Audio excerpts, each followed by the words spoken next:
এই গরমে সত্যি কথা বলতে কুমড়ো কারোরই ভালো লাগে না, আমারও একদমই ভালো লাগে না।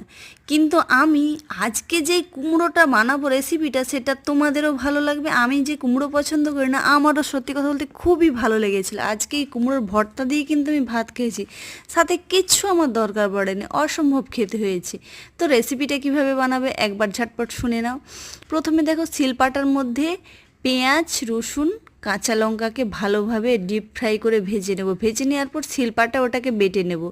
তারপর বেটে নেওয়ার পর ওই তেলের মধ্যে একটা শুকনো লঙ্কাকে ভেজে নেব, নিয়ে রেখে দেবো। তারপর ওই তেলের মধ্যে ছোটো ছোটো কুমড়োকে ছোটো ছোটো করে কেটে ভেজে নেবে। ভাজা ভাজা হয়ে এলে একটু নাড়াচাড়া করার পর অল্প একটু নুন দিয়ে দেবে, তাহলে কুমড়োগুলো চট করে সিদ্ধও হয়ে যাবে আর তাড়াতাড়ি মাখা মাখা হয়ে যাবে, খুব দ্রুত। তবে হ্যাঁ, কুমড়োটা ভাজার সময় অবশ্যই একটা ঢাকনা ইউজ করবে। ঢাকনা ইউজ করলে তোমাদের কুমড়োটা কিন্তু খুব দ্রুত সেদ্ধ হয়ে যাবে। এই দেখো, আমার কুমড়োটা কিন্তু টোটালি পুরো সেদ্ধ হয়ে গেছে খুবই নরমভাবে। এবার আমি কুমড়োটাকে একটা পাত্রে তুলে নিয়েছি, ওই যে দেখতে পাচ্ছ সেই বাটাটা আর এই যে শুকনো লঙ্কা।